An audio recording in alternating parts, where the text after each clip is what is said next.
Togari pour préparer une grande technique. Peut-être Tayotoshi, peut-être Uchimata, peut-être Seoi Inage. Et évidemment, le partenaire reste en esquive et celui qui est Tori se repositionne et relance sa séquence. On essaye.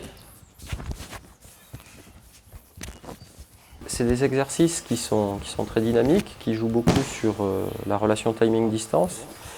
Et en fait, c'est assez amusant.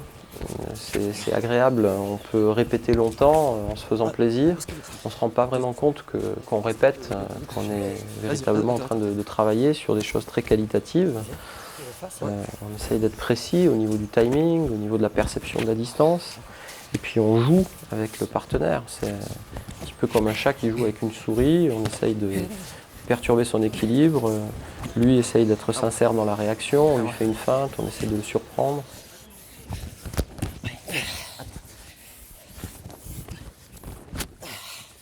Okay. Donc un peu dans cet esprit-là. Si à un moment donné, celui qui est Tori prend ou qui est dans le temps, évidemment, projection, on accepte la chute. Mais ce n'est pas nécessaire de projeter à chaque fois. D'accord ? Pour l'instant, un seul côté travail. On reste dans le Kagari Gaiko. Et puis je vous dis pour changer de rôle Tori Uke. Ça va ? Merci. Les Kagari Gaiko, les Yakusuku Gaiko, le Randori, c'est un petit peu le sel du judo. C'est vraiment là où le judoka progressivement va apprendre à exprimer son talent. Plus on va se libérer, plus on va maîtriser les bases, et plus le Randori devient une sorte d'expression personnelle. Il faut déplacer, garder un rythme tout le temps. Gardez un rythme tout le temps. La progression des Kagari Gaiko peut être prolongée, enrichie, et on va évoluer de cette façon-là jusqu'au travail de Yakusoku Gaiko. Essayez, beaucoup d'enchaînements, beaucoup d'enchaînements. Ouais. Oui, il y est celui-là. Faites attention au partenaire. Prochain exercice, on est dans le même état d'esprit, très ouvert. Il faut garder un rythme tout le temps, jamais statique. Même quand vous n'êtes pas dans la phase de séquence d'attaque, il faut rester en mouvement, produire un peu de mobilité, tout le temps en mouvement. Vous allez devenir Tori en alternance une fois chacun. Je prends l'initiative, je fais ma séquence, Ashiwaza, préparation, j'essaye de placer mon attaque. Le partenaire tombe ou tombe pas, il se repositionne rapidement, c'est lui qui prend l'initiative. Donc en alternance une fois chacun. Maintenant, si à un moment donné le partenaire est un peu téméraire, par exemple il attaque un peu trop directement, ou bien il lance son attaque, il est trop loin ou pas dans le timing, vous avez le droit à une petite sanction. Pas une grosse sanction, hein. D'accord ? Vous laissez de côté les contres. Mais par contre, si à un moment donné vous sentez qu'il est vraiment dans l'erreur, vous lui faites sentir, vous lui mettez un petit Dehachibarai au passage, comme ça, gentiment, hein, et ça repart. Donc on y va. Allez, tu démarres, tu commences. En même temps que ce travail est plaisant, riche en sensations, c'est aussi un exercice très exigeant du point de vue de la coordination. Et en réalité, même à très haut niveau, ce sont des exercices très complémentaires des autres formes d'entraînement parce que de temps en temps, on a besoin de faire des réglages, de retrouver des sensations précises, notamment sur le plan de la proprioception, la relation kinesthésique. Ces exercices, ils peuvent être guidés par le professeur de judo en douceur, dans une progression qui fait qu'en fait, on ne se rend pas vraiment compte qu'on passe du Kagari Gaiko au Yakusuku Gaiko.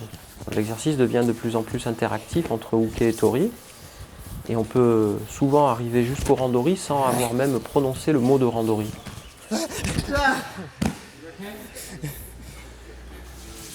Bon, match nul. Vas-y. Bien, on démarre tous ensemble. Si on le pratique dans cet esprit-là, c'est-à-dire vraiment avec une attitude d'ouverture, de progrès mutuel, c'est un exercice qu'on peut pratiquer très très longtemps. Prends l'initiative, chacun à son tour. Le but, c'est pas la confrontation, c'est pas de savoir qui est le meilleur. Le but, c'est vraiment l'enthousiasme, le plaisir qu'on peut partager de pratiquer ensemble le Randori.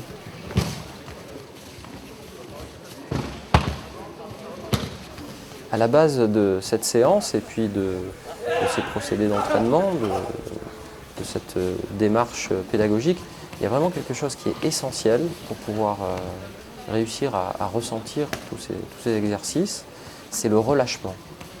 Le relâchement, c'est vraiment une des conditions essentielles du judo.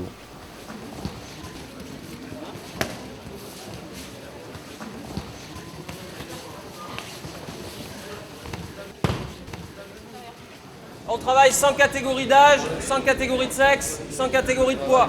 Vous vous adaptez, il faut que les deux puissent s'exprimer dans le randori. Le randori doit pouvoir profiter aux deux. L'important en fait, c'est que les gens ne changent pas leur attitude, qu'ils ne durcissent pas la garde, qu'ils restent vraiment dans une attitude d'ouverture. Ça permet de garder un travail dynamique, souple, mais en même temps très réaliste sur le plan bio-informationnel. On va vraiment produire des réactions sincères, on ne chute pas pour le plaisir. On accepte la chute, mais on ne donne pas la chute. On chute quand c'est logique, parce que le partenaire est allé plus vite, ou il a vraiment réussi à vous mettre dans le vent, il vous a fait réagir, et d'une certaine manière, son enchaînement est très réussi. L'important, c'est la sécurité, c'est que sur une séance comme ça, tout le monde prenne du plaisir, que personne ne se fasse mal, et que véritablement tout le monde puisse goûter aux joies et au plaisir du randori.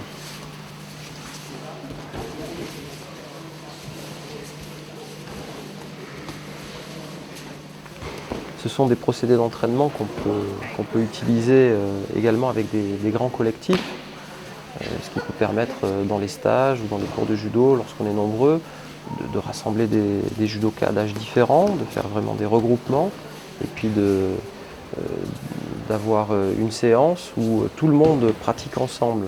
C'est quelque chose qui peut susciter beaucoup d'enthousiasme dans un club de judo.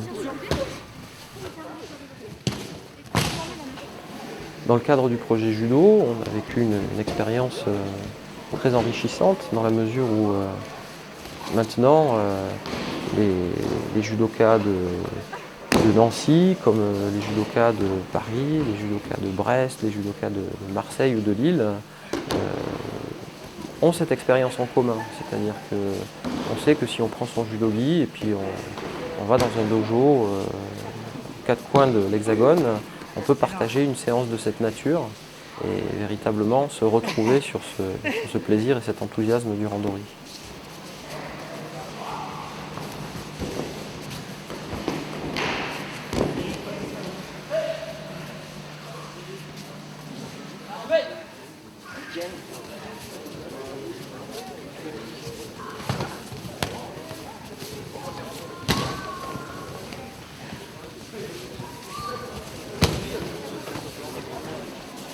En pratiquant de cette façon-là, le randori, en restant sur une attitude d'ouverture, où on souhaite que chacun des partenaires tire parti du randori, progresse ensemble, en fait, il n'y a plus véritablement besoin de faire de catégorie de poids, ni de catégorie d'âge, ni de distinction entre les sexes. L'important, c'est que les deux puissent s'exprimer. Donc, chacun doit se mettre à la portée de son partenaire, doit essayer d'être un partenaire sincère, un bon partenaire.